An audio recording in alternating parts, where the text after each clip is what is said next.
Bab 882, Dokter Ilahi adalah siswa sekolah menengah. Nama, Sistem Bintang Ilahi Penulis, Serif Kucing Bunga. Plus mematikan mengatur ulang, www.novelhal.com, pembaruan tercepat dari bab terbaru Sistem Bintang Tingkat Dewa. Lisa berkata, Monica, sebenarnya, saya telah memeriksa semua rumah sakit besar di Eropa. Ketika saya pergi ke rumah sakit afiliasi Cambridge terakhir kali, saya juga bertemu dengan Profesor Anthony dari Sekolah Kedokteran Harvard untuk memberikan ceramah di sana, tetapi dia adalah dokter kulit kelas dunia. Bahkan Profesor Anthony belum pernah melihat saya, tetapi dia menduga bahwa ini mungkin varian kanker kulit, dan dia ingin saya pergi ke Institut Medis Harvard untuk tes tubuh hidup tulang belakang. Demi dia, saya sudah lama tidak beristirahat, dan saya khawatir jika diagnosisnya adalah varian kanker. Apa yang Anda ingin saya lakukan? Tetap di Amerika Serikat sebagai tikus. Petik 2. Monica berkata, tetapi saya pikir bahkan jika Anda tetap di Amerika Serikat sebagai tikus, itu lebih baik daripada mencari dukun untuk mencoba keberuntungan Anda. Kuncinya adalah Anda percaya pada sains. Anda tidak dapat mempercayai takhayul tentang ilmu sihir. Lihatlah teman-teman di sekitar kita. Salah satunya optimis dengan pengobatan Tiongkok. Petik 2. Lisa berkata, sebenarnya, aku punya ide denganmu di awal. Tapi itu sebelum aku bertemu Tuan Sang ini. Dia adalah orang pertama yang melihat ada bintik hitam di wajahku. Bahkan, tidak ada satupun rekan kerjaku di kru yang tahu tentang bintik hitam di wajahku. Monica mengerutkan kening. Aku bisa melihat bintik hitammu sekarang. Tidak mengherankan dia bisa melihatnya. Apakah kamu yakin rekan kerjamu tidak bisa melihatnya? Lisa berkata, kamu bisa melihatnya sekarang karena aku tidak tebal. Lihat foto-foto di ponselku. Bisakah kamu melihat ini jika kamu melihat ini? Itu semua riasan kerjaku, apakah kamu juga bisa melihatnya? Monica mengambil ponsel dan melihatnya lebih dekat, lalu memperbesarnya lagi, dan menemukan bahwa tidak ada yang salah dengan itu, berkata, aku tidak bisa melihat ini. Tapi ponsel itu memiliki gambar yang indah, dan tidak aneh melihatnya. Lisa dengan enggan berkata, apakah kamu pikir aku bodoh? Aku takut terlihat oleh orang lain ketika aku mengambil foto diriku sendiri. Bagaimana saya bisa menggunakan fungsi gambar yang indah? Saya memiliki semua gambar asli, oke. Foto-foto saya diambil secara diam-diam menggunakan celah kerja. Ya, saya khawatir warna riasan di wajah tidak normal, dan rekan-rekan saya akan melihat masalahnya. Anda tidak tahu, saya sering tidur dan mengalami mimpi buruk, dan rekan-rekan saya telah menemukan rahasia saya di dalam. Petik 2. Saya tidak menyangka stres Anda begitu besar. Monica mendesah. Lisa berkata tanpa daya, iya. Jika saya terus berkembang seperti ini, saya khawatir saya akan mengalami depresi. Monica memikirkannya dan berkata, Lisa tidak terlalu berhati-hati dengan saya. Kuncinya adalah sekarang ada terlalu banyak penipu. Saya khawatir orang itu dengan sengaja mendekati Anda dan kemudian menipu uang Anda. Bahkan para ahli Amerika memutuskan bagaimana dia bisa disembuhkan jika dia tidak bisa. Petik 2. Tidak bisa disembuhkan. Sekarang saya khawatir sulit untuk mengatakannya. Tapi pembohong itu, saya rasa dia seharusnya tidak. Anda tidak melihatnya di pesawat hari itu. Putri pasien memberi Tuan Zhang 2 juta euro. Biaya perawatan. Dia juga menolak di tempat. Apa tabungan saya untuk orang lain? 2 juta euro, kata Monica dengan wajah datar. Lisa, tidakkah Anda akan membodohi saya? Anda tidak akan membutuhkan uang sebanyak itu untuk mengobati leukemia. Benarkah? Saya melihatnya dengan mata kepala saya sendiri. Bagaimana mungkin itu palsu? Bagaimana jika orang yang memulai berkolusi dengan nama belakang Sang? Bagaimanapun, biaya perawatan 2 juta itu agak dibesar-besarkan. Kamu bilang begitu. Itu karena kamu belum melihat aura wanita itu. Orang-orang adalah VIP super bintang 5 perusahaan kami dan menikmati layanan keanggotaan tingkat tertinggi sepanjang tahun. Biaya layanan 1 tahun untuk kartu itu menakutkan, yang hanya untuk grup. Kartu wajah yang disiapkan oleh penjaga gerbang. Dan saya telah berada dalam layanan kelas 1 sepanjang tahun, dan saya telah melihat ladang gas orang kaya, wanita itu pasti seorang tiran lokal. Petik 2. Monica mendengar ini mengerutkan kening dan berkata, tetapi jika memang begitu, bukankah kamu akan lebih merepotkan? Jika dokter dengan nama belakang Zhang tidak peduli dengan biaya perawatan 2 juta yuan, tidak bisakah kamu lebih meremehkannya? Itu 2 juta. Kita tidak bisa makan cukup selama bertahun-tahun tanpa makan atau minum. Petik 2. Disitulah aku khawatir. Lisa menghela napas dan berkata, tentu saja aku tidak sanggup membayar 2 juta. Tapi dia harapan terakhir. Bagaimana jika dia benar-benar punya cara? Pada saat itu bahkan jika aku diminta untuk menjual rumah, aku tetap harus merawatnya. Ini tidak hanya terkait dengan profesiku, tetapi juga dengan nilai keberadaanku. Jika tidak ada wajah yang bisa keluar untuk melihat orang, apa artinya hidup di masa depan? Lebih baik mati. Sudah berakhir. Monica juga menghela napas ketika mendengar apa yang dikatakannya. Dia berkata bahwa dia juga seorang wanita, dan secara alami tahu pentingnya wajah yang cantik bagi seorang wanita. Jika sebelumnya tidak, itu tidak masalah. Jika sudah, dan tiba-tiba kehilangannya, itu akan lebih buruk. Di bawah matahari terbenam, hari sudah sore. Zhang Yu berjalan keluar dari gerbang teater, melihat sekeliling. Melihat mobil merah yang dijelaskan oleh Lisa, dia berjalan mendekat. Itu dia, Lisa, yang selalu khawatir dengan situasi di dekatnya, sedikit bersemangat, lalu berkata kepada Monica di sebelahnya, Monica. Saat dia masuk ke mobil, kamu harus ingat, jangan berbicara liar, aku tidak ingin menyinggung perasaannya lagi. Tenang saja, aku punya akal sehat untuk berbicara. Monica mengangguk. Zhang Yu datang ke mobil dan melihat ke dalam. Ada seorang wanita yang duduk di posisi kopilot, tetapi dia tidak mengenalnya. Pramugari Lisa sedang duduk di posisi pengemudi, tersenyum dan melambaikan tangan pada dirinya sendiri. Zhang Yu mengangguk, membuka pintu dan duduk di belakang.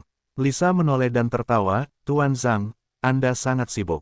Saya selalu ingin mengajak Anda makan, dan Anda tidak pernah punya waktu. Zhang Yu tersenyum dan berkata, tidak mungkin.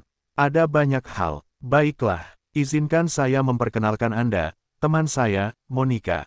Setelah itu, saya melihat ke arah Monica dan berkata, Monica. Ini adalah dokter sialan yang saya katakan kepada Anda, Tuan Zhang. Monica tidak menyangka Zhang Yu jauh lebih muda dari yang dia kira. Tidak ada yang meragukan bahwa dia adalah seorang mahasiswa berdasarkan penampilannya. Tetapi dia juga tahu bahwa ini bukan saat yang tepat untuk bertanya kepada Dong Wenxi, dan tertawa, halo Tuan Zhang. Anda terlihat sangat muda, kulitnya sangat bagus. Saya pikir bahkan jika Anda seorang mahasiswa, tidak ada yang akan meragukannya. Zhang Yu mendengar senyuman dan berkata, penglihatan Nona Monica cukup akurat.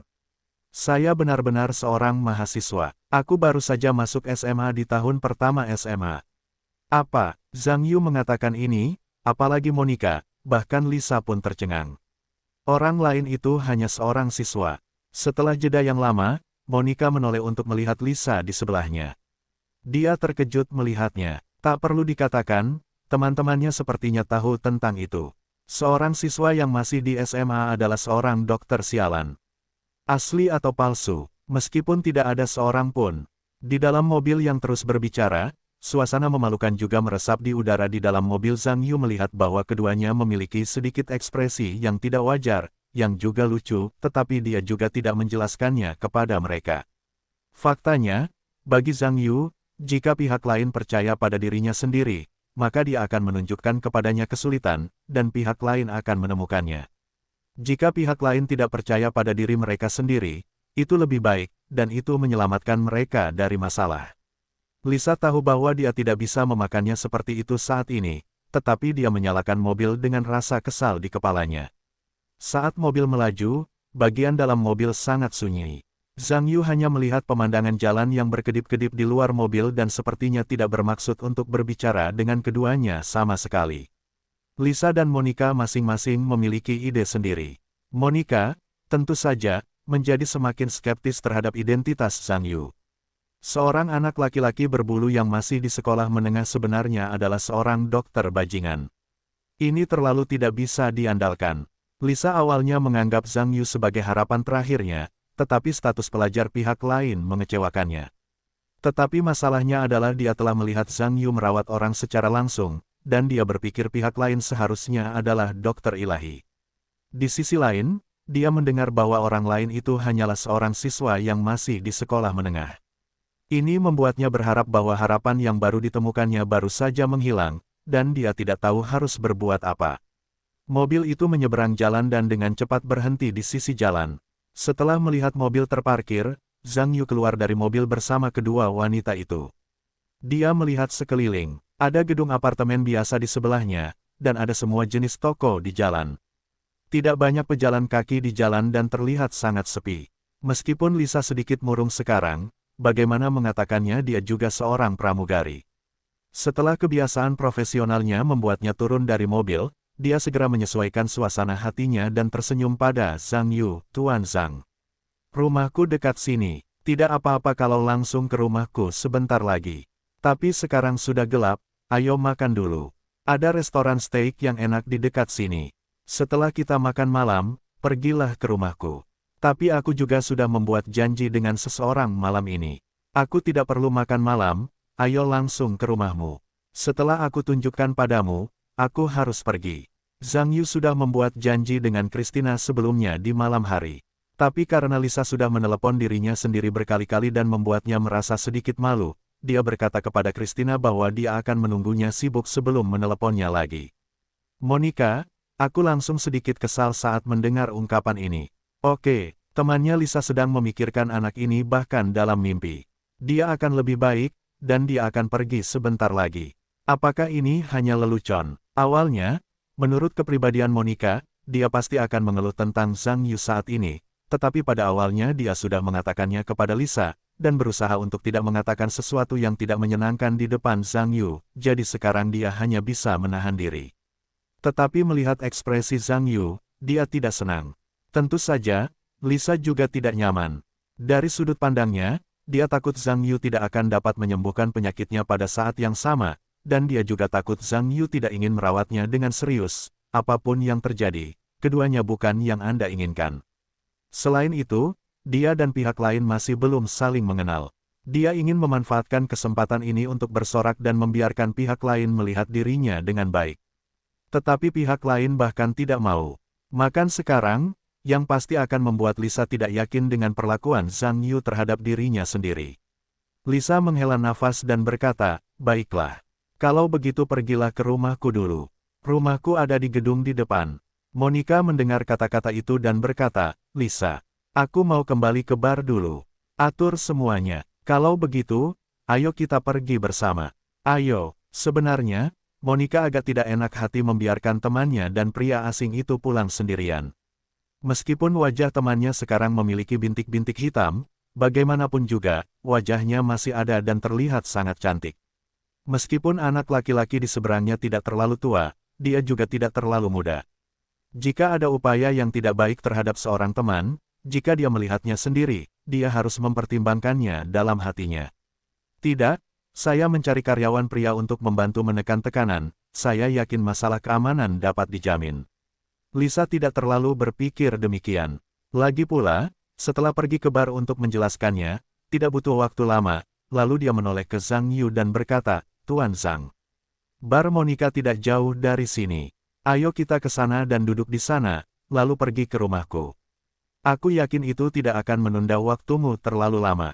Zhang Yu mengangguk dan tidak berkata apa-apa, lagi pula, tidak butuh waktu lama untuk melihat wajah orang lain itu. Zhang Yu mengikuti putri kedua ke sisi jalan. Setelah beberapa saat, dia sampai di sebuah bar bernama Monica.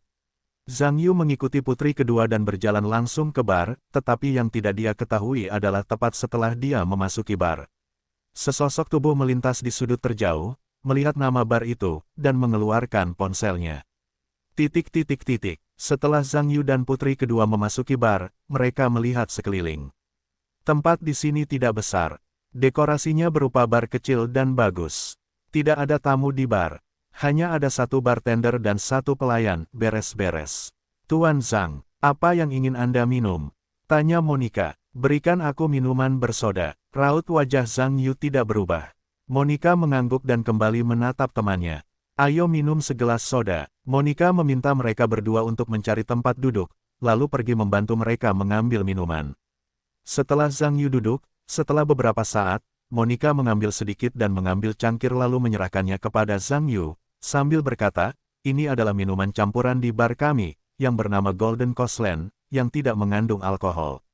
Anda dapat mencicipinya. Setelah Zhang Yu mengambilnya, dia mencicipinya dengan sopan, lalu mengangguk, dan berkata dengan puas, "Bagus. Sangat lesat. Masih ada yang bisa dimakan. Anda duduk sebentar, saya akan mengatur pekerjaan pelayan sebentar, dan kita bisa pergi sebentar lagi." Monica selesai, berbalik dan pergi. Zhang Yu, sambil minum, melihat sekeliling dan berkata, "Lingkungan di sini cukup bagus." Lisa tersenyum dan berkata, "Monica adalah orang yang bekerja keras. Sebenarnya, ada banyak bar di daerah kami. Ini adalah promosi dari mulut ke mulut yang bagus." Zhang Yu mengangguk, tetapi tidak mengatakan apapun. Agar tidak terlihat terlalu malu, Lisa mulai berbicara dengan Zhang Yupan. Sebagai pramugari profesional, dia tentu tahu apa yang harus dibicarakan dan apa yang tidak menyinggung. Bagaimanapun, harapan terakhir untuk perawatan saya sendiri ada pada kaum muda. Jika pihak lain tidak dapat menahannya, tampaknya dia hanya bisa pergi ke Amerika Serikat untuk menjadi tikus. Di luar bar, seorang pria berdiri di seberang jalan sambil merokok, sambil melihat ke pintu bar, dia melihat ke sisi jalan dari waktu ke waktu, sampai sebuah mobil besar, kecil, atau dua muncul di kejauhan, matanya berbinar, dan dia kehilangan tangannya. Puntung rokok. Kedua mobil itu datang satu di belakang yang lain dan parkir di dekat bar. Setelah mobil di depan diparkir, seorang pria keluar, berjalan beberapa langkah, dan dengan cepat membuka pintu belakang. Seorang pria kekar dengan cerutu besar di mulutnya keluar dari mobil sambil mengepulkan asap. Setelah pria botak itu keluar dari mobil, 5 atau 6 orang turun dari bus pada saat yang sama, dan berdiri di belakang pria botak itu. Pria yang berdiri di jalan melihat pria botak itu bergegas datang dan berkata dengan hormat, "Halo, Tuan. Anda orang yang membantu orang Cina itu mengikuti." Joseph Barber melirik pria yang berbicara itu. "Ya, Tuan, orang yang saya tatap itu telah memasuki bar di seberang. Tidak pernah keluar." Joseph Barber melihat tanda bar yang berkedip-kedip bernama Monica di seberang jalan, mengangguk, dan berkata, "Tidak ada yang salah dengan Anda di sini. Kalau begitu saya pergi dulu. Selamat tinggal." Setelah mengatakan itu, sementara yang lain mengangguk, pria itu berbalik dan pergi dengan cepat. Bruno, yang memiliki bekas luka di wajahnya, mencapai sisi Barber dan berkata, "Kakak, apa yang kamu lakukan sekarang?" Barber mengembuskan asap tebal, lalu melirik Bruno-nya, dan berkata, "Kamu belum melakukan apapun. Orang-orang asing ini sangat berani, selama mereka menangkap dan menakut-nakuti, mereka menginginkan segalanya. Tidak masalah, kamu dapat membawa beberapa orang masuk dan membawanya keluar, kamu dapat menakut-nakuti dan menakut-nakuti, tetapi jangan menyakitinya. Dia adalah sapi perahku." Setelah itu, aku melihat ke manusiawi lainnya, kamu membawa beberapa orang untuk menjaga di pintu, biarkan orang-orang asing itu pergi. Petik 2. Baik, bos. Pada saat ini, Monica telah mengatur pekerjaan untuk malam itu, dan kemudian memanggil pria dari pelayan di bar, seorang pria dan seorang wanita, dan membisikkan beberapa kata. Setelah mendengarkan bos, pelayan itu menunjukkan ekspresi aneh, menatap Zhang Yu dan Lisa yang sedang mengobrol di sudut, lalu mengangguk, dan kemudian berbalik untuk berganti pakaian. Monica menunggu pelayan laki-lakinya berganti pakaian sebelum memberi isyarat kepada temannya Lisa.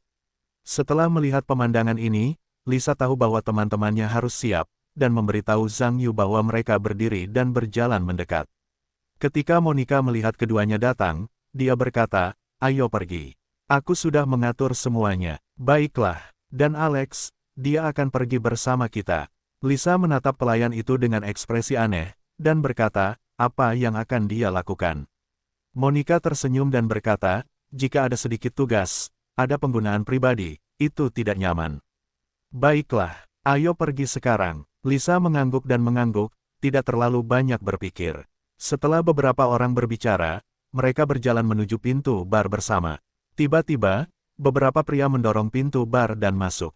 Ketika Monica melihat ini, dia langsung menunjukkan senyum profesional di wajahnya, berjalan beberapa langkah, menyapa yang lain, dan tersenyum, "Selamat datang di toko.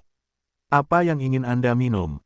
Namun, saat Monica melihat wajah beberapa orang dari dekat, hatinya tiba-tiba terasa sedikit tidak enak. "Karena saya telah berkecimpung di industri ini selama beberapa tahun, saya dapat mengatakan bahwa saya telah melihat berbagai orang di masyarakat. Mata orang-orang ini dingin, dan mereka bukan orang biasa pada pandangan pertama, dan ada bekas luka di wajah kepala pria itu. Pada saat yang sama, kedua pria yang mengenakan kaos lengan pendek di bagian belakang memiliki lengan besar di lengan mereka. Tato blok itu keluar, lebih terlihat seperti anggota dunia bawah. Bruno tidak berekspresi dan mengabaikan Monica dengan senyum di wajahnya, tetapi menyapu bar dengan matanya terlebih dahulu.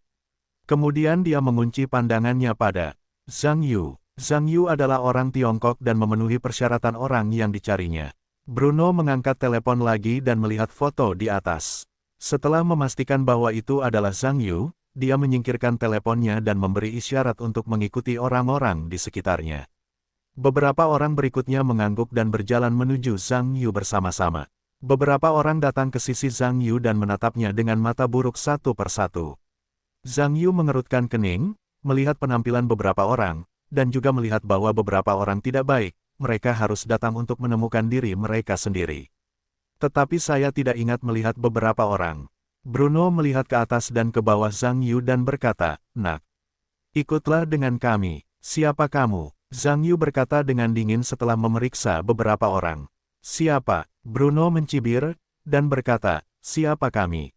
Kalian akan tahu saat kalian pergi." Setelah itu, dia melihat beberapa orang di sekitarnya dan berkata, bahwa dia pergi. Begitu suara Bruno jatuh, dua orang kuat di sebelahnya segera mendekati Zhang Yu, berniat untuk menyingkirkannya. Monica tiba-tiba menghentikan keduanya saat ini, tersenyum, dan berkata, "Beberapa saudara. Mohon tunggu, apakah ada kesalahpahaman di sini? Saya sangat mengenal Tuan Eugene di lingkungan ini. Setiap orang adalah dirinya sendiri. Orang-orang, Anda dapat memiliki sesuatu untuk dikatakan." Faktanya, Monica sekarang kurang ajar dan belak-belakan. Jika dia tidak berbicara dalam kasus ini, dapatkah dia masih mengandalkan Lisa untuk gagal? Sekarang dia hanya berharap namanya dapat memberi wajah pada pihak lain. Kedua pria kuat itu saling melaporkan nama mereka, berhenti, dan menoleh untuk melihat bos mereka. Bruno datang dari tengah-tengah keduanya dan datang ke sisi Monica, mencibir, "Cik." Di hadapan Eugene, sebenarnya, itu tidak berguna sama sekali. Bahkan jika dia datang, beritahu aku selain itu, masalah ini tidak ada hubungannya denganmu. Jika kamu tahu sesuatu, singkirkan saja aku, mungkin saudaraku dan aku bisa mengurus bisnismu di masa depan. Tetapi jika kamu tidak tahu bagaimana membuatku marah, itu bukan hanya kamu toko ini akan sial. Bahkan wajahmu yang seperti bunga mungkin tidak dapat menyimpannya. Apakah kamu mengerti maksudku? Pada saat yang sama, dia mengaitkan dagu Monica dengan tangannya. Daging Bruno yang berbentuk salib, dan bekas luka besar yang tampak jahat, membuatnya melihat lebih dekat, yang bahkan lebih mengerikan. Ini juga membuat Monica takut mundur beberapa langkah, dan pada saat yang sama dia merasa sedikit gemetar, karena dia telah melihat ekspresi buas di mata tajam pihak lain, dan sekilas, dia tahu bahwa pihak lain bukanlah satu-satunya yang hanya bisa berbicara tentang mulutnya bicara tentang pang kecil itu.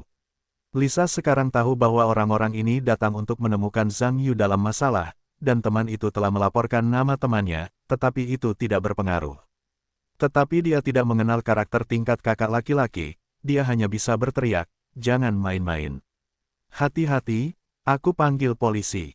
Panggil polisi." Tanda seru, hehehehe. Beberapa orang Bruno tertawa ketika mereka mendengar ini.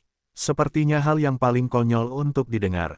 Sementara Bruno tertawa, dia mengulurkan tangan dan mengeluarkan pisau pegas dari sakunya, dan dengan ringan menekannya, dan badan pisau itu langsung terlontar, bersinar dengan cahaya dingin di bawah cahaya. Ketika Lisa melihat adegan ini, dia tentu saja cukup takut. Dia belum pernah melihat pertempuran seperti itu. Meskipun pihak lain tidak mengatakan apapun secara eksplisit, ancaman yang nyata lebih kuat daripada yang eksplisit. Bruno melihat bahwa tujuan ancamannya telah tercapai, dan tersenyum bangga, lalu menoleh ke Zhang Yu, dan berkata, "Nak, apakah menurutmu akan berguna jika seorang wanita membantumu di awal kehidupanmu? Jika kamu tahu sesuatu, jangan bicara omong kosong, bicaralah dengan ayo jalan-jalan. Jika kalian tidak saling kenal, jangan salahkan kami karena bersikap kasar. Jika kamu melukai diri sendiri saat memulai, maka kamu yang memintanya." Hehehehe, beberapa pria kuat di sekitarnya mendengar tawa mengejek pada saat yang sama. Mereka pasti tahu bahwa mereka jauh lebih kuat daripada Zhang Yu dalam tubuh mereka, dan tentu saja mereka tidak akan menganggap Zhang Yu sebagai ancaman. Zhang Yu mendengar dengusan dingin, melangkah maju, dan pada saat yang sama mengulurkan tangan untuk menghalangi Lisa di belakangnya, dan berkata, "Jika kamu ingin aku pergi bersamamu, itu bukan tidak mungkin, maka kamu perlu melihat apakah kamu memiliki cukup berat. Bersulang tanpa makan dan minum. Nak, jangan menyesalinya." Bruno berkata dengan ekspresi dingin, "Kalian berdua masih berdiri dengan bodoh. Jangan biarkan dia tahu berat badanmu." Kedua pria kuat itu mengangguk, dan bergegas maju pada saat yang sama, menyeringai dan meraih Zhang Yu. Bagi keduanya, sepertinya tubuh Zhang Yu pada dasarnya sama seperti menangkap ayam, belum lagi 2 lawan 1, bahkan lebih mudah. "Ah, jangan!" Monica dan Lisa melihat dua pria kuat itu bergegas ke Zhang Yu, dan berteriak kaget. Bagaimanapun, mereka berdua adalah gadis. Dalam hal ini, dapat dikatakan bahwa mereka sama sekali tidak berguna. Meskipun masih ada dua pria di bar, bartender dan pelayan, mereka juga takut untuk bersembunyi di samping, karena takut terlibat dalam diri mereka sendiri. Lelucon, orang-orang ini jelas teriak, dan mereka tidak punya waktu untuk bersembunyi di hari kerja. "Beraninya kau bergerak maju." Zhang Yu tidak mengubah wajahnya, melihat mereka berdua bergegas ke arahnya. Ketika yang lain hendak menangkap dirinya sendiri, dia tiba-tiba melintas satu persatu, pada saat yang sama mengulurkan tangan untuk meraih pergelangan tangan pria itu, dan kemudian menyeretnya ke samping. Pria yang ditarik oleh Zhang Yu merasakan kekuatan besar datang, dan dia diseret ke depan oleh boneka dan jatuh ke depan. Ketika pria itu kehilangan pusat gravitasinya, Zhang Yu mendorong tangannya dari posisi menyamping, mendorong pria yang akan jatuh, dan terbang keluar, menabrak pria lain. Pria itu tidak menyangka rekannya akan bertemu satu sama lain, tetapi malah terbang ke arahnya. Hal ini membuatnya buru-buru mengulurkan tangan untuk membantu tubuh rekannya. Namun yang tidak diduganya adalah ketika rekannya secara fisik memukul dirinya sendiri, sebuah kekuatan besar segera datang. Bukan saja dia tidak menahannya, dia juga dipukul oleh rekannya, jatuh terlentang, dan keduanya terguling-guling. Sangat seperti serigala. Adegan ini membuat Bruno, yang masih mencibir, mengubah wajahnya, lalu berangsur-angsur menjadi dingin. Pada saat ini Zhang Yu menoleh ke Bruno tanpa memeriksa dan mencibir, "Lihat. Aku bilang kamu tidak punya cukup berat." Pria di belakang Bruno mendengar dengungan dingin dan segera bergegas, tetapi dia mengulurkan tangan dan berkata, "Kamu tidak perlu melakukannya." Setelah selesai berbicara, dia berbalik untuk melihat kedua pria yang malu dan berkata, "Sungguh sia-sia. Apa yang kamu pikirkan? Jika kamu tidak yakin tentang anak ini, aku akan membuatmu terlihat baik ketika kamu kembali." Petik 2. Kedua pria itu berdiri saat ini, tetapi ketika mereka mendengar kata-kata bos, wajah mereka jelek dan mengerikan, tetapi ada dua orang di sisi mereka sendiri, dan satu orang didorong ke yang lain oleh labu yang menggelinding, yang membuat mereka merasa sedikit malu. "Nona besar." Keduanya menatap Zhang Yu dengan gigi terkatup, hampir marah, keduanya bergegas menuju Zhang Yu sebelum dan sesudahnya, orang di depan mereka melambaikan tangan besi dan menghantam pintu wajah Zhang Yu. Ketika tinju Zhang Yu hendak mengenai wajahnya sendiri, Zhang Yu tiba-tiba berbalik, melewati lengan yang lain, meraih lengannya dengan kedua tangan, dan jatuh di atas bahu, menjatuhkannya dengan keras ke tanah dan mengirimkan pada saat yang sama, "Yah!" Suara tumpul. Pria itu mendesah sakit, tetapi dia tidak menunggunya untuk tenang, dan merasa bahwa salah satu tangannya telah terbanting ke arah itu. Rasa sakit itu membuatnya merasa lengannya patah, ini membuat pria itu menjerit seperti babi. Melihat ini, pria di belakang itu ketakutan. Untuk mengetahui bahwa kejadian itu terjadi terlalu cepat, temannya ditabrak oleh orang lain dalam sekejap mata, dan tampaknya anak laki-laki itu harus mematahkan lengannya. Ini membuatnya cemas, mengambil bangku kayu di tangan, dan membantingnya ke arah punggung Zhang Yu. Meskipun Zhang Yu tidak berbalik, tampaknya punggungnya tampak memiliki mata. Ketika bangku itu hancur, dia melepaskan lengan lawan, menendang ke belakang dengan cepat, dan mengenai bangku di tengah. Bangku kayu keras yang berputar ditendang oleh Zhang Yu dan berbalik, mengenai wajah pria itu, darah di wajahnya berceceran, dia jatuh terlentang dan berteriak di tanah. Pertemuan ketiga antara ketiganya hampir selesai dalam sekejap, dan keduanya dibaringkan di tanah oleh Zhang Yu, yang satu menutupi lengannya dan yang lainnya menutupi wajahnya, berkabung. Melihat keterkejutan di wajah Lisa, Lisa mengingatnya. Zhang Yu tampaknya telah memukul 2 kali, atau dia tidak mungkin memberi pria besar itu makanan berat di pesawat. Sebaliknya, Monica tercengang, "Apa-apaan ini? Anak ini sangat menakjubkan, dia tidak bisa mengerti mengapa. Bruno tercengang. Dia bahkan tidak memikirkan Zhang Yu, yang sangat kurus. Dia sangat kuat. Hampir satu dari dua orang kuatnya ditempatkan di depan satu sama lain dan kehilangan kekuatan bertarungnya. Bos, sepertinya anak ini harus memiliki dua anak. Biarkan aku melakukannya, kata orang kuat di belakang Bruno. Bruno menatap anak buahnya dan mengangguk, dan berkata, sudah cukup untuk belajar pelajaran yang sulit. Tapi jangan bunuh dia, Queen, kamu tahu betapa kakak laki-laki menghargainya. Queen mengangguk ketika dia mendengar kata-kata itu, melepas jaketnya dan melemparkannya ke samping, dan perlahan berjalan menuju Zhang Yu. Queen mendatangi Zhang Yu dan mencibir, nak, aku memberimu dua pilihan sekarang. 1. Segera ikuti kami agar tidak menderita sakit. Yang kedua, biarkan aku makan makanan yang keras, lalu aku akan mencabutnya. Kau yang memilihnya sendiri. Di akhir ucapannya, dia juga menggaruk jari-jarinya dan mengeluarkan suara gabah yang renyah, tidak perlu mengatakan wajah yang mengancam. Zhang Yu melirik Queen, tersenyum, dan berkata, jika aku punya waktu, kau harus pergi ke rumah sakit untuk memeriksa radang sendimu. Hati-hati saat kau sudah tua, dan kemudian berubah menjadi rematik. Ia tidak akan berhenti bicara. Sepertinya anakmu sedang bersulang, tidak makan dan minum. Queen mendengar matanya sedikit berputar, diikuti oleh aksi pertarungan profesional, kakinya berkedip, dan perlahan-lahan mendekat. Zhang Yu tahu gerakan Queen sekilas, dan tahu bahwa orang ini harus menjadi petinju profesional, karena dia tidak memiliki celah yang jelas di sekitarnya, dan tampaknya tidak semudah untuk dihadapi seperti dua bajingan kecil tadi. Ketika Queen melihat pihak lain, dia hanya berdiri menatap dirinya sendiri dengan dingin, dan tidak melakukan gerakan defensif apapun. Dia mencibir dalam hatinya, dan pada saat yang sama dia bergerak ke pintu depan Zhang Yu. Zhang Yu tanpa ekspresi. Tepat ketika tinju lawan hendak memukulnya, dia menyamping memberi jalan. Sambil menghindar, dia menggunakan kesempatan inersia lawan untuk bergerak maju, mengangkat kakinya, dan mengusap dada lawannya. Queen tidak menyangka Zhang Yu akan mengelak dari kelincahan seperti itu, dan kemudian menendang kakinya dengan kecepatan yang sangat cepat. Sulit untuk menghindar, tetapi dengan pengalaman bertarungnya yang kaya, dia berencana untuk memblokir lengannya, dan kemudian mengambil kesempatan untuk saling berpegangan kaki. Datanglah ke tamu. Tetapi yang tidak diduga Queen adalah bahwa pihak lain menendang lengannya dan mengirim kekuatan besar pada saat yang sama, dan menendangnya mundur beberapa langkah sekaligus. Jika bukan karena tinggi dan kekuatannya, saya khawatir tendangan ini menendangnya keluar. Bruno, yang berdiri di samping, menatapnya dengan cemberut.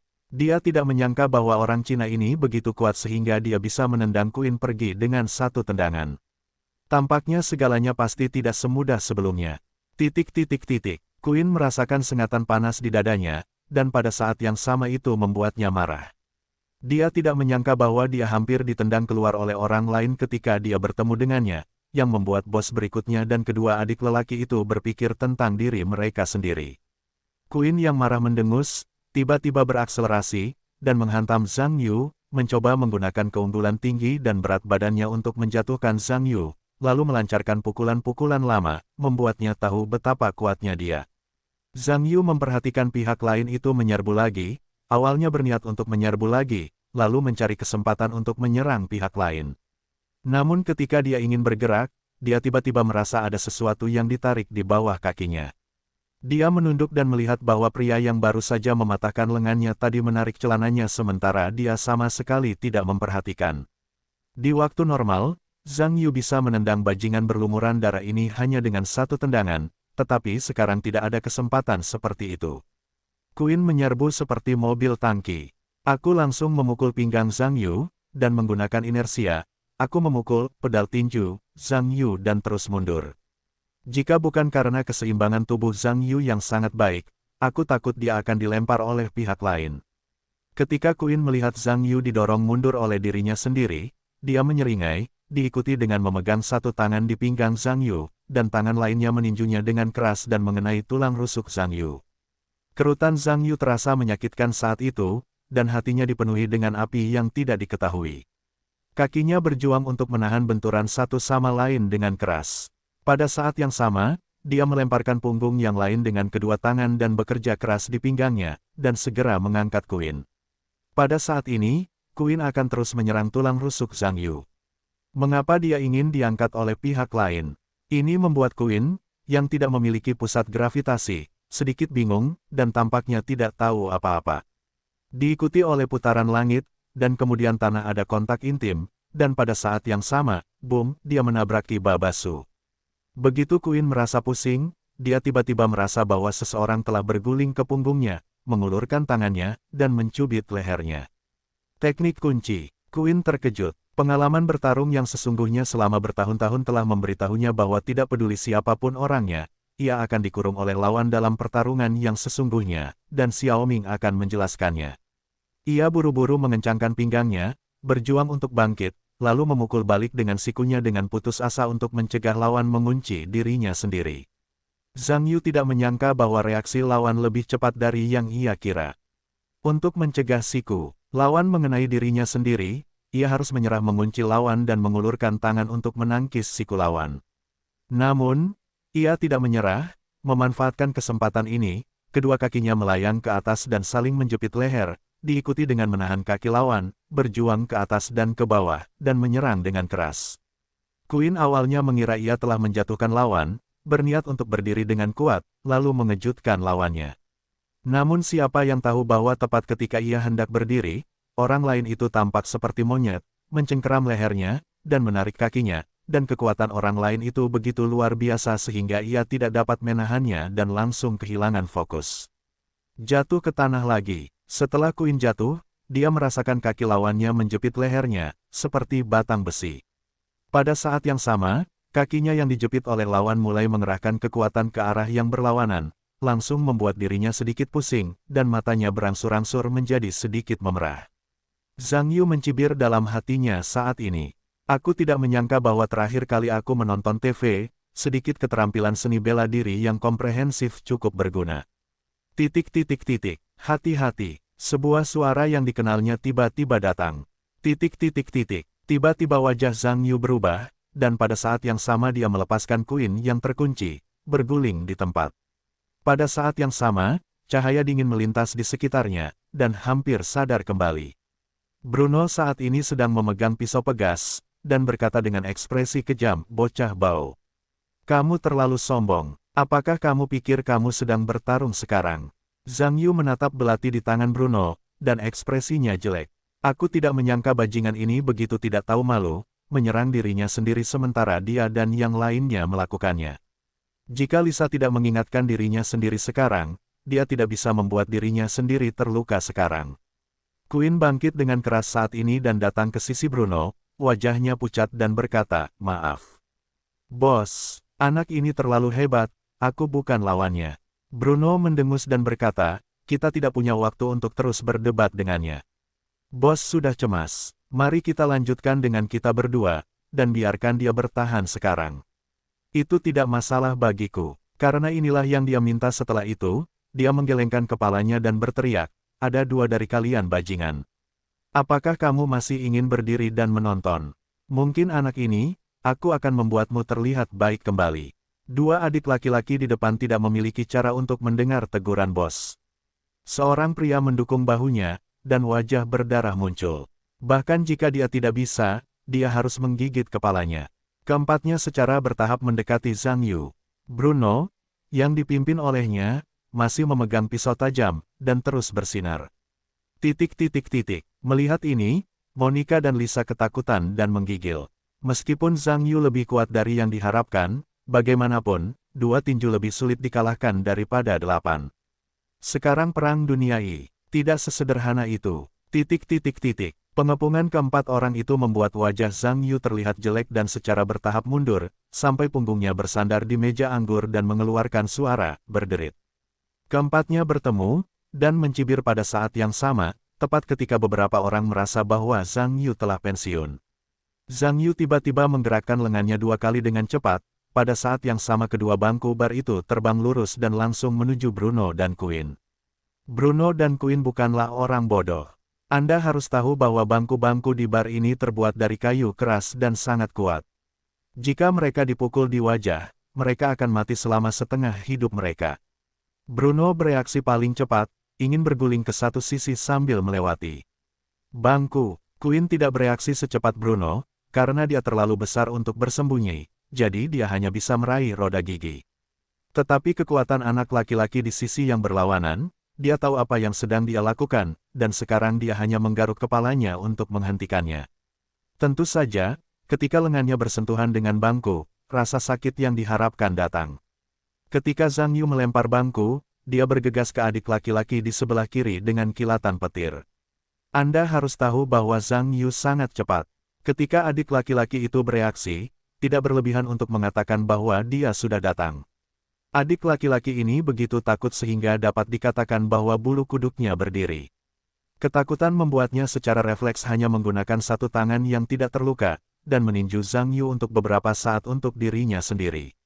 Zhang Yu memberikannya dengan mudah, pada saat yang sama meraih lengan pendek lawan pada saat yang sama, bersandar di bagian belakang tulang rusuk lawan dengan punggungnya, dan kemudian memanfaatkan daya ungkit bahu untuk meraih dan meremas pergelangan tangannya ke bawah.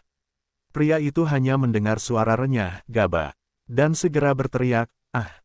Tampaknya lengannya telah berubah bentuk, dan rasa sakit membuatnya terus-menerus meratap. Saat ini Zhang Yu tidak memiliki niat untuk menjaga tangannya. Begitu banyak orang berurusan dengannya dan itu tidak seperti bunuh diri. Bruno, yang paling dekat dengan Zhang Yu, melihat ini, dan bergegas maju dengan pisau. Zhang Yu melihat lengan lawannya, berkedip, dan datang di belakang pria yang berteriak itu, menendangnya keluar. Bruno melihat adik laki-lakinya ditendang oleh Zhang Yu ke dalam tendangan voli. Tidak ada cara baginya untuk menghindar lagi, tetapi adik laki-lakinya ditendang ke tanah selama beberapa putaran, dan akhirnya jatuh ke tanah dan tidak bisa bergerak. Queen dan orang lain bergegas bersama saat ini. Queen relatif dekat dengan Zhang Yu. Dia menendang dan memukul dada Zhang Yu dengan keras. Zhang Yu mengulurkan tangan dan memblokir tendangan Queen, diikuti dengan meraih pergelangan kakinya. Dia awalnya ingin menggunakan kedua tangan untuk memaksa Queen terbalik. Tetapi saudara laki-laki lainnya dengan darah di wajahnya bergegas ke wajah Zhang Yu dengan ekspresi cemberut saat ini, dan pada saat yang sama dia mengangkat bangku kayu keras dan memukulnya. Melihat ini, Zhang Yu buru-buru menarik kaki Queen ke belakang, menamparnya, lalu mendorong kaki yang ditarik itu ke arah bangku kayu keras yang ditabrak adik laki-laki itu. "Jangan, jangan!" Queen ketakutan saat melihatnya. "Jika bangku keras seperti itu mengenai kakimu, kamu tidak boleh mematahkannya di tempat." Adik laki-laki itu juga mengubah wajahnya saat melihat ini. Beraninya dia menghancurkan bosnya. Apakah dia masih akan makan buah yang enak saat dia kembali? Kursi di pegangan hanya bisa diubah sementara secara paksa, tetapi karena gaya yang terlalu kuat di awal, inersia bangku juga besar, dan dia juga dibawa maju oleh bangku itu. Ketika Zhang Yu melihat kesempatan itu, dia mengangkat kakinya dan memusatkan bangku itu. Akibatnya, bangku itu ditendang oleh Zhang Yu dan dia kembali. Akibatnya, dia menabrak pintu adik laki-laki itu. "Kamu harus tahu bahwa orang ini telah dipukul oleh bangku di depan wajahnya, kalau tidak wajahnya akan berlumuran darah." Tapi kali ini Zhang Yu menendang lebih keras. Dia bahkan tidak punya kesempatan untuk menelepon, dia menjatuhkannya dan jatuh ke tanah. Ketika Queen melihat pemandangan ini, dia bisa dikatakan cukup frustrasi, tetapi dia juga memanfaatkan kesempatan Zhang Yu untuk menyerang adik laki-lakinya, meraih asbak kaca dan menabrak Zhang Yu. Zhang Yu segera merasakan ada sesuatu yang terbang di atasnya, dan dia bergegas menghindari asbak yang terbang itu. Queen juga berguling di tempat, melepaskan kakinya dari tarikan Zhang Yu, dan dengan cepat berdiri. Bruno juga datang saat ini, wajahnya sangat jelek. Bagaimana dia bisa berpikir bahwa Zhang Yu begitu kuat, dia menyelesaikan kedua anak buahnya dalam sekejap. Bruno memelototi Queen dengan tatapan ganas, membiarkan pihak lain juga berkeringat dingin di punggungnya, tidak perlu dikatakan bahwa bosnya marah. Bruno tahu tidak ada gunanya menyalahkan anak buahnya sekarang. Dia hanya bisa menyelesaikan anak buah ini sesegera mungkin untuk memberitahu dia bagaimana cara menyinggung dirinya sendiri. Memikirkan hal ini, belati di tangannya biasanya memutar beberapa bunga pisau, dan kemudian perlahan bergerak ke arah Zhang Yu mendekat. Zhang Yu melirik belati di tangan Bruno. Rasa krisis juga marah dari hatinya. Untuk mengetahui apa yang dikatakan orang lain juga merupakan karakter tingkat kakak laki-laki, saya percaya itu pasti sulit untuk dihadapi. Dan hal yang paling mengganggunya adalah memegang belati di tangan lawan. Jika terjadi penusukan yang tidak disengaja, itu akan menjadi sial, jadi dia hanya bisa mundur lagi, mencari bangku atau sesuatu. Bagaimana? Lebih baik daripada dengan tangan kosong. Bruno tidak ingin memberi Zhang Yu kesempatan lagi untuk kehilangan barang kali ini. Dia bergerak di bawah kakinya, bergegas maju, dan belatinya menusuk Zhang Yu. Zhang Yu mengulurkan blok dan ingin mengambil kesempatan untuk meraih pergelangan tangan lawan dan memperjuangkannya tanpa belati. Bruno adalah seorang ahli dengan pisau. Bagaimana mungkin Zhang Yu memberikan kesempatan ini? Dia segera memutar pergelangan tangannya sedikit dan mengambilnya. Ketika Zhang Yu melihat ini, dia hanya bisa buru-buru menutup tangannya, agar tidak menggores pergelangan tangannya oleh pihak lain. Tetapi yang tidak dia duga adalah Bruno dengan cepat mencondongkan tubuh ke depan lagi, menyapu belatinya ke arah bahunya. Gerakan Bruno lebih lincah dari yang dibayangkan, dan Zhang Yu tidak punya pilihan selain terus mundur, tetapi Queen menemukan kesempatan saat ini dan menyapu untuk membantu bos membatasi ruang penghindaran Zhang Yu. Bruno juga melihat mesin itu dan bergegas lagi. Belatinya menusuk tulang rusuk Zhang Yu, keduanya kiri dan kanan untuk menyerang, membuat Zhang Yu tidak dapat menghindar dalam waktu singkat. Ketika Zhang Yu melihat ini, dia hanya bisa memblokir Queen dengan satu tangan dan menyapu tendangan samping, dan tangan lainnya menepuk cepat ke tangan pisau Bruno. Ngomong-ngomong, Zhang Yu juga punya pengalaman, Bruno terlalu cepat, dan dia tidak bisa berhenti jika Anda memblokir. Lawan dapat mengubah arah belati dalam waktu singkat, dan Anda lebih mungkin terluka. Namun, jika Anda menembak, itu akan jauh lebih mudah, dan Anda dapat menutup tangan Anda setelah menembak. Dan jika tembakannya akurat, mudah untuk memiringkan bilah lawan. Hasilnya sama seperti yang diprediksi Zhang Yu. Dia cepat dan gesit, dan menembak tangan Bruno dengan suara patah. Bruno merasa bahwa setelah dipukul, ibu kota belati di tangannya hampir terbang keluar, yang membuatnya takut. Tetapi telapak tangan berikutnya diikuti oleh sengatan panas, yang juga memberi Bruno perasaan yang lebih intuitif tentang kekuatan Zhang Yu. Tidak heran Queen bisa ditendang keluar olehnya, sepertinya orang ini benar-benar kuat. Queen telah menyesuaikan sosoknya saat ini, diikuti oleh pukulan berat ke arah pintu depan Zhang Yu. Zhang Yu tidak punya waktu untuk menemukan cara untuk menghadapi Bruno. Queen di sebelahnya menyerang lagi. Dia hanya bisa mengulurkan tangan lagi. Dia ingin mengambil kesempatan untuk mencengkeram pergelangan tangan Queen, menariknya dengan kekuatan, dan memberinya beberapa pelajaran yang sulit. Tetapi Bruno bergegas saat ini lagi, menusuk dirinya sendiri lagi dengan belati. Bruno, juga seorang ahli belati yang berpengalaman. Ketika dia mengayunkan belati kali ini, pergelangan tangannya terus bergetar, dan pertahanan di sekitarnya tidak dapat ditembus. Karena dia tidak ingin memberi Zhang Yu kesempatan lagi. Jika dia tertembak dan terlempar oleh belati, jika dia dan Queen tidak memiliki apa-apa, mereka tidak akan dapat menghadapi anak di depannya. Ketika Zhang Yu melihat Bruno yang jahat datang lagi, dia hanya bisa menyerang Queen lagi, dan terus mundur, tetapi kemudian Queen bergegas lagi. Zhang Yu hanya bisa terus mundur di bawah pengepungan keduanya. Bagi Zhang Yu, bahayanya adalah belati Bruno. Karena belati orang ini terlalu licin, sejujurnya, itu lebih berbahaya daripada 10 ratu, yang juga membuat seluruh tubuh Zhang Yu dalam bahaya untuk sementara waktu, tetapi dia tidak memiliki cara yang baik dan hanya bisa mundur. Wajah-wajah kecil yang dilihat Monica dan Lisa semuanya pucat. Lisa ingin memanggil polisi saat ini, tetapi Monica menekan pergelangan tangan Lisa dengan sekali klik, dan berkata, "Jangan Lisa. Orang-orang ini benar-benar teriak. Jika kamu memanggil polisi, mereka tidak akan membiarkan kita pergi. Aku harus mencari cara. Apakah kamu tidak melihat Zhang Yu kuat?" Lisa hampir menangis saat ini. Zhang Yu telah dipaksa ke sudut bar oleh keduanya saat ini, dan pemandangan itu sudah bisa mundur. Bruno tertawa dan berkata, "Hei, nak, lihat di mana kamu bersembunyi. Datang dan temui kami sekarang. Kalau tidak, jangan salahkan aku karena memberimu darah hari ini." Zhang Yu sekarang dapat mengatakan bahwa paru-parunya sedang diledakkan oleh mereka berdua. Jika saja Bruno ada di sini, dia akan menemukan kesempatan untuk memenangkan pedang dengan tangan kosong, dan kemudian mengajarinya dengan keras, tetapi masalahnya adalah dia tidak sendirian.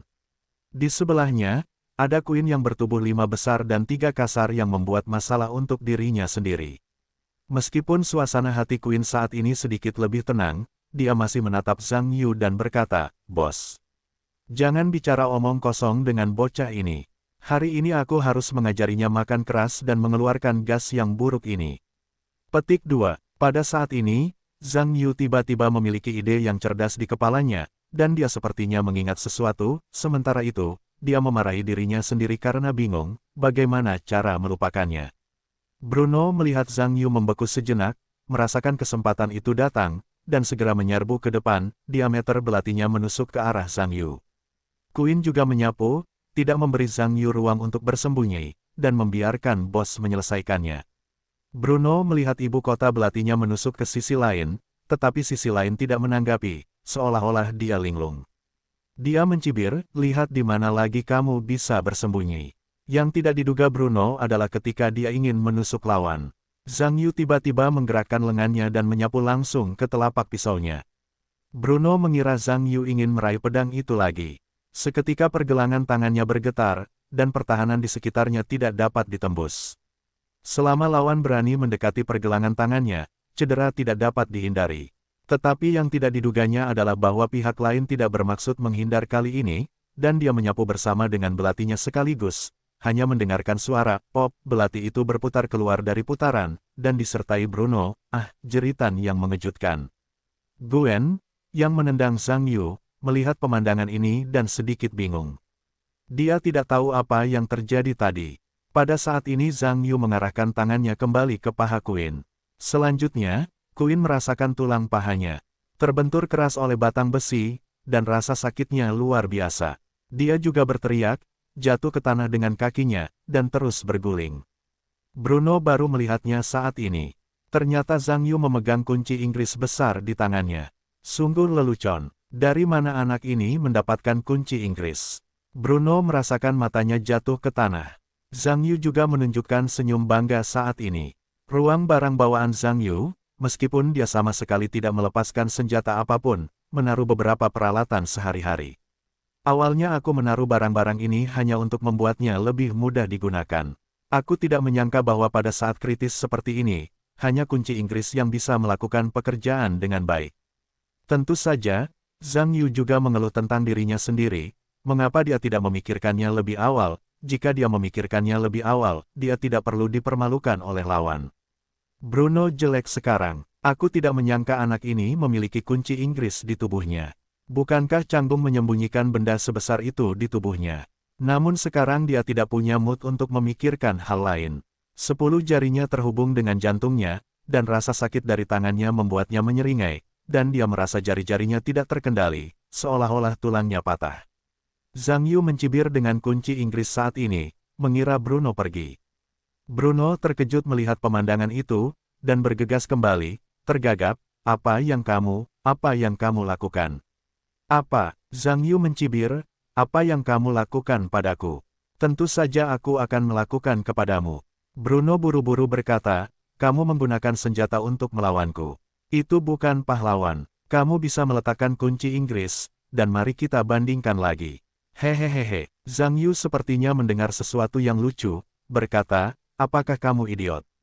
Kenapa kamu tidak mengatakan itu ketika kamu mengambil pisau terhadapku tadi? Dibandingkan dengan pisaumu, aku kunci Inggris ini bukanlah senjata. Setelah berbicara, dia tidak berbicara omong kosong dengan lawan, bergegas maju, melambaikan kunci Inggris di tangannya, dan menghantam Bruno. Meskipun kecepatan Bruno juga sangat cepat, tetapi masih ada sedikit celah dengan kecepatan Zhang Yu, dia hanya bisa bergegas untuk memblokir dengan tangan, tetapi lawannya mengenai kunci Inggris yang besar, bagaimana lengannya bisa menahan benturan batang besi itu. Ketika kunci Inggris Zhang Yu mengenai lengan bawah Bruno, dia langsung berteriak, ah. Pada saat yang sama, dia melihat bahwa lengannya langsung berubah bentuk, dan rasa sakit di hatinya membuatnya hampir tak tertahankan. Tetapi Zhang Yu tidak bermaksud memberinya kesempatan. Kunci Inggris di tangannya menyapu dan mengenai pipi Bruno sekaligus. Ketika dia memukulnya, darah langsung menyembur keluar, seolah-olah masih terperangkap di dalam beberapa gigi. Bruno terjatuh ke tanah dan berteriak berkali-kali, berguling-guling terus. Melihat orang-orang di sekitarnya sungguh menyeramkan. Zhang Yu melirik Bruno, yang berteriak, dan merasa bahwa benda ini bekerja dengan baik.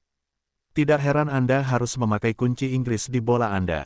Adalah hal yang baik untuk bepergian di rumah dan membunuh. Ini membuatnya bangga, memutar kunci Inggris di tangannya. Zhang Yu tiba-tiba mendengar sesuatu saat ini, diikuti oleh putaran dan menatap Queen yang memegang kakinya dan bersenandung. Ketika Queen melihat Zhang Yu melihat dirinya sendiri, wajahnya aneh, tentu saja, dia takut dan pucat.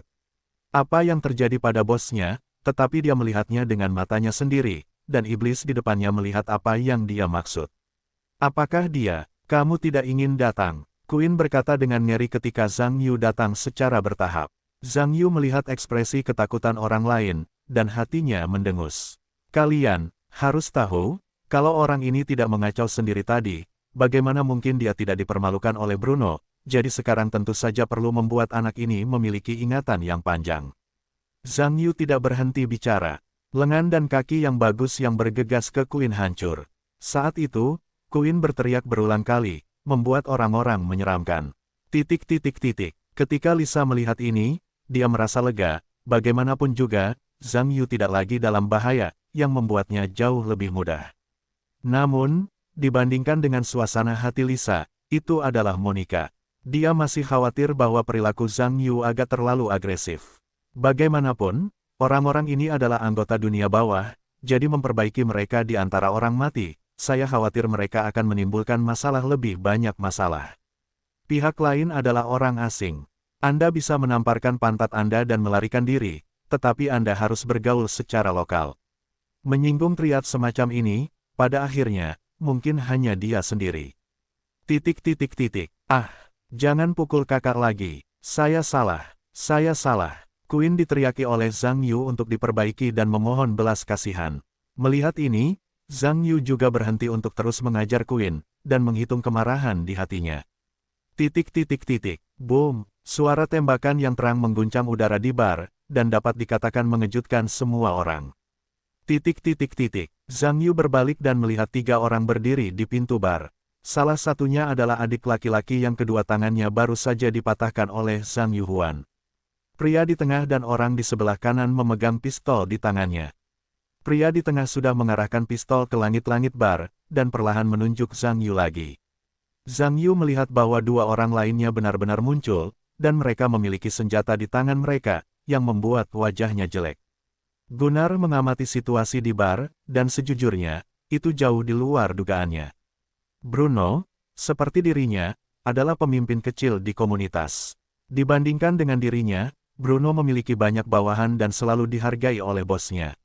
Saya tidak menyangka bahwa hari ini dia benar-benar terbalik di selokan dan diperbaiki dengan sangat menyedihkan oleh orang lain sehingga sulit dibayangkan. Gunnar memikirkan hal ini, dan tersenyum pada Bruno, dan berkata, Bruno, aku tidak menyangka anakmu akan begitu menyedihkan hari ini. Aku biasanya membiarkanmu mengambil pistol untuk membela diri, anakmu selalu mengatakan itu tidak berguna, bagaimana dengan itu? Hari ini aku berguling-guling di selokan ayo.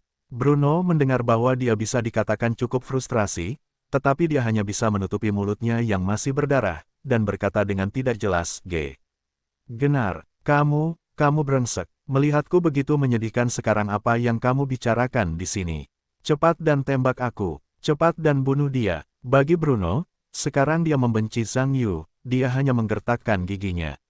Aku berharap aku bisa membunuhnya sekarang. Gunnar mendengar tatapan yang lain. Ketika kamu seorang idiot, bunuh dia, bagaimana kamu menjelaskannya kepada bos? Memikirkan hal ini, dia menoleh ke Zhang Yu dan berkata, oke, nak. Aku tidak menyangka kamu masih menjadi pelatih. Tapi sekarang pidato pembukaannya seharusnya sudah selesai. Jangan membuat perlawanan yang tidak perlu dipertanyakan lagi. Bahkan jika kamu lebih kuat, itu akan menjadi senjata yang hebat.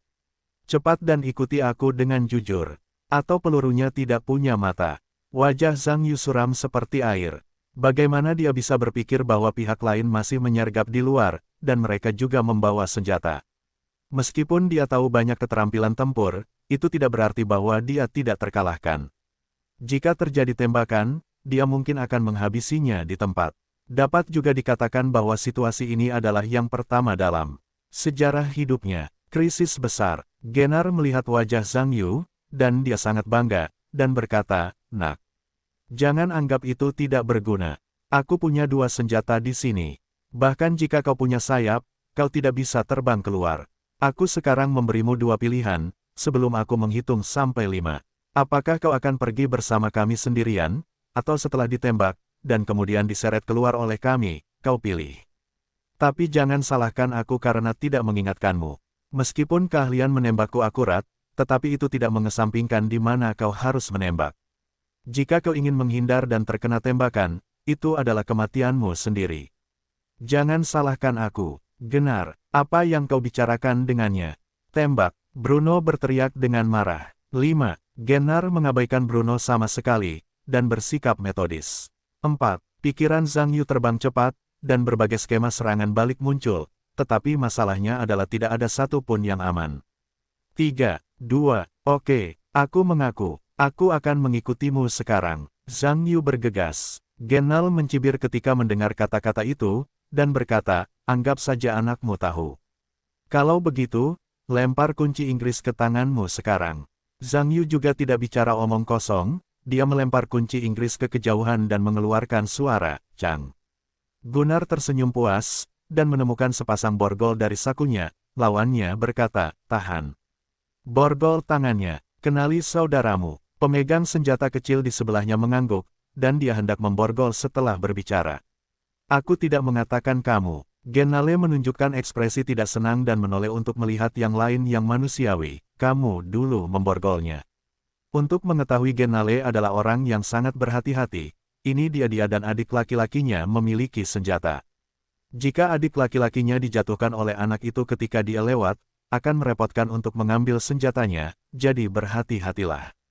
Adik laki-laki lainnya segera menunjukkan wajah pahitnya ketika dia mendengar kata-kata itu, dan berkata, kakak. Bukannya aku tidak ingin pergi, tetapi kedua lenganku patah olehnya, dan sekarang aku tidak bisa bekerja keras sama sekali. Sia-sia, Gennar melirik lengannya yang bisa berbicara, menunjukkan ketidaknyamanannya, lalu menatap Bruno di kejauhan, dan berkata, Bruno.